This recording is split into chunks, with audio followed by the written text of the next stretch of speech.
నేను అనేది ఏంటంటే ఒకసారి మీరు గమనించాల్సింది, దయచేసి ఇది ఎటువంటి మా పార్టీకి 0.1% సంబంధం లేని కేసు. ఓకే, మీ మీడియాకి ఏదైనా కావాలంటే రేటింగ్ కావాలంటే అది అడగొచ్చు, కానీ మాకు రేటింగ్ వద్దన్న, వాస్తవాలు కావాలి. రెండు వాస్తవాలు నువ్వెవరు నేను ఎవరు చేయడానికి, దానికి సంబంధించిన దర్యాప్తు నాట్ క్లారిటీ, క్లారిటీ ఇదే క్లారిటీ. ఇప్పుడు ప్రభుత్వం మీద సిట్ వేసింది, ఐపీఎస్ ఆఫీసర్ ఇన్ఛార్జ్ పెట్టింది.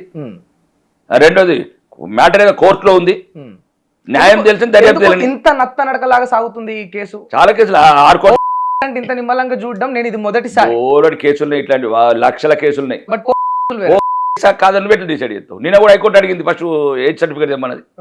మనం ఎందుకు వెళ్ళాలి ఆ సబ్జెక్టులకి? అది న్యాయస్థానం పరిధిలో ఉంది. ఇప్పుడు కొందరు ఏమంటున్నారు, ఏదేమైనా పక్కన న్యాయస్థానాలు దర్యాప్తు సంస్థలు డిసైడ్ చేస్తాయి. బట్ ఇక్కడ ఒక విషయం నడుస్తుంది, చెప్పండి. ఈవెన్ న్యాయస్థానాలను కానీ కొన్ని శాటిలైట్ ఛానళ్ళను కానీ బీజేపీ మేనేజ్ చేస్తుంది. బీజేపీకి ఏం సంబంధం, మాకేం సంబంధం? 60 కోట్ల మంది కార్యకర్తలు ఉన్నారు, 150 కోట్ల పాపులేషన్ ని 22 రాష్ట్రాల్లో వెళ్తున్నాము.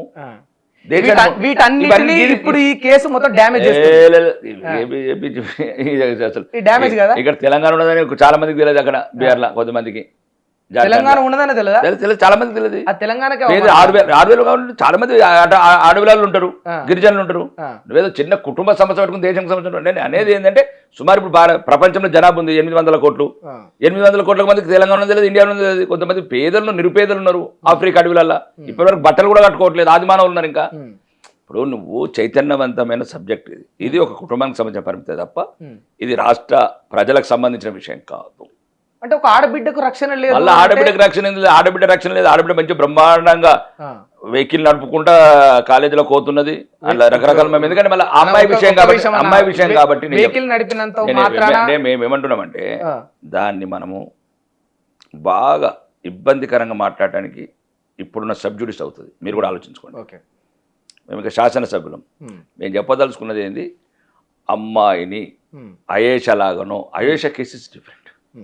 దాంట్లో చాలా మంది పెద్దవాళ్ళు ఉన్నారని ఇప్పటివరకు తేలలేదు. సుప్రీంకోర్టు కూడా మనం తీసేసింది, మాత్రం కాదని. లాస్ట్కు ఆ అమ్మాయి భస్మం కూడా ఇచ్చేసింది. అప్పుడు లేవ్వని గొంతులు, అప్పుడు లేవ్వని మైకులు, అప్పుడు ఏం చేయని మేధావి వర్గము, ఇప్పుడు వాళ్ళ కుటుంబంలో వచ్చిన చిన్న కలతల వల్ల రేపు కలిసిపోతారచ్చు. కలిసి పర్యటనలు చేసిన వాళ్ళు, కలిసి తిన్నోళ్ళు, చిన్నప్పటి నుంచి బంధుత్వం ఉన్నోళ్ళు, సేమ్ కమ్యూనిటీ వాళ్ళు, వాళ్ళు రేపు కలిసిపోతారు. పెట్టిన వాళ్ళు ఎట్లా కలుస్తారన్న? చాలా రేపు వాళ్ళు పెట్టిరు కదా, ఏమంటారంటే పెట్టినరా ఇంకేమైనా పెట్టినరా, నేను అనేది వాళ్ళ వ్యక్తిగత కుటుంబ ఇష్యూస్. అది నేనే ఎంతసేపు మీరు ఇది కుటుంబానికి అది కుటుంబందే.